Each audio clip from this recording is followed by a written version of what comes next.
வணக்கம் நண்பா நண்பீஸ், வணக்கம் மக்களே. இன்னைக்கு நம்ம பார்க்க போகிற டாபிக் தாஜ்மஹாலை பற்றி. ஸோ இந்த தாஜ்மஹால் கட்டப்பட்டு 300லேருந்து 305 வருஷங்கள் ஆச்சுன்னு சொல்லப்படுது. ஷாஜகானுக்கு 6 மனைவிகள் இருக்காங்க. மும்தாஜ் அவங்களோட 14வது பிரசவத்தின் போது வலி தாங்க முடியாமல் இறந்துட்டாங்கன்னு உங்களுக்கு தெரியுமா? ஷாஜகானுக்கு 6 மனைவி இருக்கும்போது ஏன் மும்தாஜுக்கு மட்டும் இந்த தாஜ்மஹாலை கட்டினார்னு உங்களுக்கு தெரியுமா? இந்த தாஜ்மஹால் மும்தாஜோட கலரின்னு எல்லாத்துக்குமே தெரியும். மும்தாஜ் அங்கே தான் புதைக்கப்பட்டிருக்காங்க அப்படிங்கிறதும் தெரியும். ஆனால் அதுக்கு முன்னாடியே இந்தியாவில் 2 இடத்துல மும்தாஜை புதைச்சு திரும்ப தோண்டி எடுத்து 3வது தடவையாக தான் இந்த தாஜ்மஹாலை புதைச்சிருக்காங்க அப்படிங்கிறது உங்களுக்கு தெரியுமா? இந்த தாஜ்மஹால் இவ்வளோ பாதுகாப்பாக இருக்கிறதுக்கு பிரிட்டிஷ் கவர்மெண்ட் தான் காரணம் அப்படிங்கிறது உங்களுக்கு தெரியுமா? இவ்வளோ பெரிய தாஜ்மஹாலை கம்ப்ளீட்டாக பேம்பு வச்சு மறைச்சிருக்காங்க இந்த கவர்மெண்ட் அப்படிங்கிறது உங்களுக்கு தெரியுமா ஒரு காலகட்டத்தில்? ஸோ இந்த மாதிரி தாஜ்மஹாலை பற்றி ரொம்ப இன்ட்ரெஸ்டிங்கான 13 விஷயங்களை பற்றி பார்க்க போகிறோம். இந்த 13 விஷயங்களில் உங்களுக்கு எந்த விஷயம் பிடிச்சிருக்கு அப்படிங்கிறத மறக்காமல் கமெண்ட்டில் சொல்லுங்கள். வாங்க வீடியோக்குள்ளே போகலாம். ஸோ ஃபஸ்ட்டு விஷயம், தாஜ்மஹாலை கட்டினது ஷாஜகான். இந்த ஷாஜகான் ஜஹாங்கீர் அப்படிங்கிறதுக்கு மொத்தம் 4 பசங்க இருக்காங்க. அதில் இந்த ஷாஜகான் ஒன்று. இந்த ஷாஜகான் 14-15 வயசு இருக்கும்போதே பவருக்கு வந்துடுறாரு. எப்படி பவருக்கு வராரு அப்படின்னா, அவரோட சகோதரர்கள் போட்டு தள்ளிட்டு தான் பவருக்கு வராரு. அதுக்கப்புறம் அவர் ஒரு 14-15 வயசு இருக்கும்போது மும்தாஜை மீட் பண்ணுறாரு. மும்தாஜை பார்த்த உடனே ஷாஜகானுக்கு ரொம்ப காதல் வயப்படுறாரு. மும்தாஜ் மேலே அவ்வளோ காதலிக்கிறாரு ஷாஜகான். ஒரு 5 வருஷம் கழிச்சு மும்தாஜை திருமணம் பண்ணுறாரு. மும்தாஜ் திருமணம் பண்ணும்போது ஷாஜகானுக்கு ஆல்ரெடி ஒரு திருமணம் நடந்திருக்கு. மும்தாஜை கல்யாணம் பண்ணி முடிச்சதுக்கு அப்புறமும் வெவ்வேறு காரணங்களுக்காக பார்த்தீங்கன்னா ஷாஜகான் திரும்ப 4 திருமணங்கள் பண்ணிக்கிறாரு. போர் நடக்கும்போது ஷாஜகானும் மும்தாஜ் புர்ஹான்பூர் அப்படிங்கிற ஒரு ஏரியாவுக்கு போகிறாங்க. மத்திய பிரதேசில் அந்த ஏரியா இருக்கு. ஸோ அங்கே போயிட்டு கேம்ப் போட்டுட்டு ஷாஜகான் அங்கே போர் நடக்கும்போது போரை பார்த்துட்டு இருக்காரு. மும்தாஜுக்கு 14வது பிரசவ வலி வருது. 14வது குழந்தை அவங்க பிரசவிக்கும் போது கிட்டத்தட்ட 30 மணி நேரம் மும்தாஜ் அந்த பிரசவ வலியில் ரொம்ப கஷ்டப்படுறாங்க. அந்த பிரசவ வழியிலேயே அவங்க இறந்தும் போயிடுறாங்க. அவங்க இறந்ததுக்கு அப்புறம் அவங்களுக்கு ஒரு பெண் குழந்தை பிறக்குது. ஸோ அவங்க இறந்த உடனே ஷாஜகான் அந்த ஊர்லேயே 1 வருஷம் மும்தாஜ் அங்கே புதைச்சி வச்சிருக்காரு.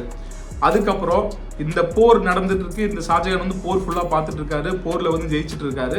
அந்த டைமில் ஷாஜகான் அவரோட பையனை கூப்பிட்டு மும்தாஜோட உடம்பை எடுத்துக்கிட்டு ஒரு தங்க டப்பாவில் தங்க பொட்டியில் அந்த மும்தாஜோட உடலை கொண்டு போய் டெல்லியில் இருக்கிற ஆக்ராவில் போயிட்டு புதைக்க சொல்கிறாரு.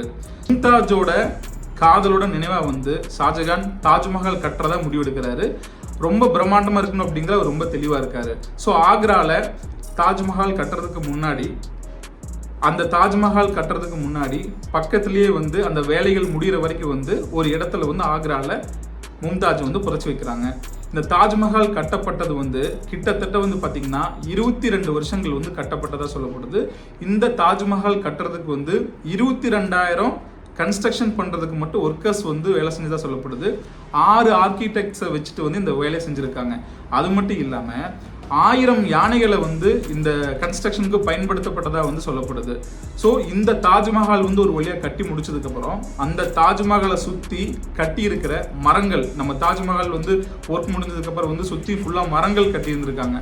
அந்த மரங்களை அவிழ்க்கிறதுக்கு மட்டுமே 1 வருஷம் ஆச்சுன்னு சொல்லப்படுது. ஸோ தாஜ்மஹால் கட்டிட்டாரு. தாஜ்மஹாலில் சென்டர் பிளேஸில் மும்தாஜ் அங்கே புதைக்கிறாங்க. தாஜ்மஹாலை சுற்றி டவர் நீங்கள் பார்த்துருப்பீங்க. ஒரு 4 டவர் இருக்குது. 4 தூண் மாதிரி இருக்கும். அந்த தூணில் மேலே பார்த்தீங்க அப்படின்னா மாஸ்க் இருக்குது. ஸோ அவங்க ப்ரேயர் பண்ணுறதுக்காக அதை கட்டியிருக்காங்க. இன்றைக்கி நீங்கள் போனாலும் அந்த தூணில் அந்த மாஸ்க்கை நீங்கள் பார்க்க முடியும். பட் ப்ரேயர்ஸ் இப்போ ப்ராப்பராக நடக்கிறது கிடையாது. பட் அந்த காலத்தில் அந்த ப்ரேயர்ஸ் நடந்தால் சொல்லப்படுது. அந்த தூண்களை பார்த்தீங்க அப்படின்னா லைட்டாக சாஞ்சிருக்கும். நீங்கள் சுற்றி இருக்கிற தாஜ்மஹாலை சுற்றி இருக்கிற தூண்களை பார்த்தீங்க அப்படின்னா லைட்டாக 4 தூணுமே சாஞ்சிருக்கும். அது எதுக்காகன்னு கேட்டிங்கன்னா, ஏதாவது ஒரு இயற்கை பேரழிவு நடக்கும்போது அந்த தூண்கள் தாஜ்மஹால் மேலே விழுந்து சேதப்படுத்தக்கூடாதுங்கிறதுக்காக ஷாஜகான் ரொம்ப யோசிச்சு அந்த காலத்திலேயே இந்த மாதிரி ஒரு ஆர்கிடெக்சரை பயன்படுத்தி அந்த தூண்களை கட்டியிருக்காரு. ஷாஜகான் பல வருடங்களாக மும்தாஜ் நினைவு வாழ்ந்துட்டு இருக்காரு. அவருக்கு வயசும் ஆகுது. அந்த வயசு ஆகும்போது அவரோட மகன் அவுரங்கசீப் வராரு. அவுரங்கசீப் ஷாஜகானை பக்கத்தில் இருக்கிற ஆக்ராவில் இருக்கிற ஃபோர்ட்டில் வந்து அடைச்சி வச்சிடுறாரு, கிட்டத்தட்ட ஒரு ஜெயில் மாதிரி. 10 வருஷம் வந்து அவர் அந்த ஜெயிலில் இருக்காரு. அவர் வந்து ஒரு உடல்நலம் குன்றி வந்து அந்த ஜெயிலில் வந்து ஒரு 10 வருஷம் சின்ன ஒரு குகை மூலியமா வந்து அந்த ஆக்ராலேருந்து பார்க்கும்போது அந்த ஷாஜகானுக்கு வந்து தாஜ்மஹால் தெரியும். ஸோ அந்த தாஜ்மஹாலை பார்த்துக்கிட்டே வந்து 10 வருஷம் வந்து வாழ்ந்திருக்காரு. அதுக்கப்புறம் வந்து இறந்துட்டாரு. ஸோ அவர் இறந்த உடனே வந்து அவுரங்கசீப் என்ன பண்ணுறாருன்னா ஷாஜகானோட உடம்பை எடுத்துகிட்டு போய் தாஜ்மஹாலில் சென்டரில் மும்தாஜுக்கு வந்து அந்த கீழே புதைக்கப்பட்ட இடத்துக்கு பக்கத்திலேயே வந்து எந்த ஒரு பெரிய முன்னேற்பாடும் இல்லாமல் சாதாரணமாக இப்போ வந்து தாஜ்மஹாலை வந்து பார்த்தீங்கன்னா ஷாஜகான் வந்து மும்தாஜுக்காக கட்டுறாரு. நல்ல ஒரு பிளான் பண்ணி அவங்களோட நினைவாக வந்து அந்த தாஜ்மஹாலை கட்டியிருந்தாலும் வந்து அவரோட பையன் வந்து அவுரங்கசீப் வந்து ஷாஜகானோட கல்லறை வந்து ஒரு நல்ல அமைச்சிருக்கலாம். ஆனால் அதை அமைக்காமல் வந்து மும்தாஜுக்கு பக்கத்துலேயே வந்து அந்த கல்லறையை கட்டி வந்து ஷாஜகானை புதைச்சிடுறாரு. ஆனால் ஷாஜகானுக்கு வந்து ஒரு ஆசை இருந்ததா சொல்லப்படுது. அது என்னன்னா, தான் இறந்த பிறகு வந்து தாஜ்மஹாலுக்கு எதிரில் வந்து ஒரு பிளாக் தாஜ்மஹால் கட்டணும்னு சொல்லிட்டு ஒரு ஆசைப்பட்டதா சொல்லப்படுது. பட் அது எந்த அளவுக்கு வந்து உண்மை அப்படிங்கிறது நமக்கு தெரியல. ஸோ ஒரு காலகட்டத்துக்கு பிறகு வந்து அந்த தாஜ்மஹாலை வந்து பார்த்தீங்கன்னா நம்மளோட பிரிட்டிஷ் கவர்மெண்ட் வந்து டேக் ஓவர் எடுக்க ஆரம்பிக்கிறாங்க. அந்த பிரிட்டிஷ் கவர்மெண்ட் டேக் ஓவர் எடுக்க ஆரம்பிக்கிறதுக்கு முன்னாடி வந்து பல மன்னர்கள் வந்து அந்த தாஜ்மஹாலோட மேலே வந்து போர் தொடுத்து வந்து அந்த தாஜ்மஹாலுக்குள்ள இருக்கிற விலை மதிக்க முடியாத பொருள்களை வந்து திருடிட்டு போகிறாங்க. இந்த மாதிரி சம்பவங்கள் வந்து நிறைய டைம் நடக்குது. இதெல்லாம் நடந்து முடிஞ்சதுக்கு அப்புறம் தான் வந்து பிரிட்டிஷ் கவர்மெண்ட் உள்ளே வராங்க. உள்ளே வந்துட்டு பார்த்துட்டு இந்த தாஜ்மஹாலை வந்து நம்ம வந்து சேவ் பண்ணணும், இதை வந்து நம்ம வந்து ப்ரொடெக்ட் பண்ணணும் அப்படின்னு சொல்லிட்டு அந்த தாஜ்மஹாலை வந்து அவங்க டேக் கேர் பண்ண ஆரம்பிக்கிறாங்க, அதை பாதுகாக்கிறாங்க. ஸோ முன்னாடி வந்து தாஜ்மஹாலை சுற்றி வந்து பார்த்தீங்கன்னா கம்ப்ளீட்டாக சுற்றி மரங்கள் இருக்கும். அந்த மாதிரி தான் இந்த தாஜ்மஹால் அமைக்கப்பட்டிருக்கு. ஒன்ஸ் வந்து பிரிட்டிஷ் கவர்மெண்ட் வந்து உள்ளே வந்ததுக்கப்புறம் அந்த தாஜ்மஹாலை சுற்றி இருக்கிற மரத்தை ஃபுல்லாக எடுத்துகிட்டு வந்து அவங்க கம்ப்ளீட்டாக வந்து ஃப்ரெஞ்ச் ஸ்டைலில் வந்து ஒரு கார்டன் வந்து கட்டுறாங்க. இன்னைக்கு இருக்கிற அந்த கார்டன் வந்து அவங்க கட்டினது தான். ஸோ இந்த தாஜ்மஹால் பார்த்தீங்கன்னா 3 நிறமாக வந்து காணப்படுது. காலையில் நீங்கள் பார்க்கும்போது இந்த தாஜ்மஹால் வந்து வெள்ளை நிறமாகவும், மத்தியானம் பார்க்கும்போது மஞ்சள் நிறமாகவும், இரவு பார்க்கும்போது பிங்க் நிறத்துலேயும் வந்து இந்த தாஜ்மஹால் வந்து காணப்படுது.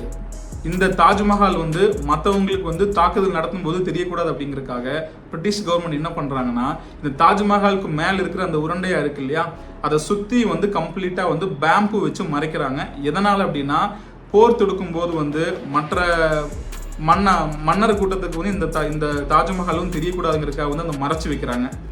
ஷாஜகானுக்கு வந்து இன்னொரு ஆசை இருந்ததா சொல்லப்படுது. அது என்னன்னா, இந்த தாஜ்மஹாலுக்கு எதிர்ப்புறமே வந்து ஆக்ரா நதிக்கரைக்கு பக்கத்தில் இன்னொரு பிளாக் தாஜ்மஹால் கட்டப்பட்டதா அவர் ஆசைப்பட்டாருன்னு சொல்லப்படுது. இன்னைக்கு வந்து இருக்கக்கூடிய சூழ்நிலையில் இந்த தாஜ்மஹால் மாதிரி வந்து இன்னொரு தாஜ்மஹால் கட்டணும் அப்படின்னா கிட்டத்தட்ட 7000 கோடி மதிப்பாகும்னு வந்து சொல்கிறாங்க. ஸோ இந்த மாதிரி உங்களுக்கு இன்ட்ரெஸ்டான ரொம்ப பிடிச்ச விஷயங்களை பற்றி நீங்கள் பார்க்கணும் அப்படின்னா மறக்காமல் இந்த வீடியோவை சப்ஸ்கிரைப் பண்ணுங்கள். உங்களுக்கு பிடிச்ச வீடியோவை பற்றின டாப்பிக்கை நீங்கள் கமெண்டில் பண்ணுங்கள். கண்டிப்பாக அந்த கமெண்ட்டுக்கு நான் திரும்ப வீடியோ நான் பண்ணுறேன். தேங்க்யூ.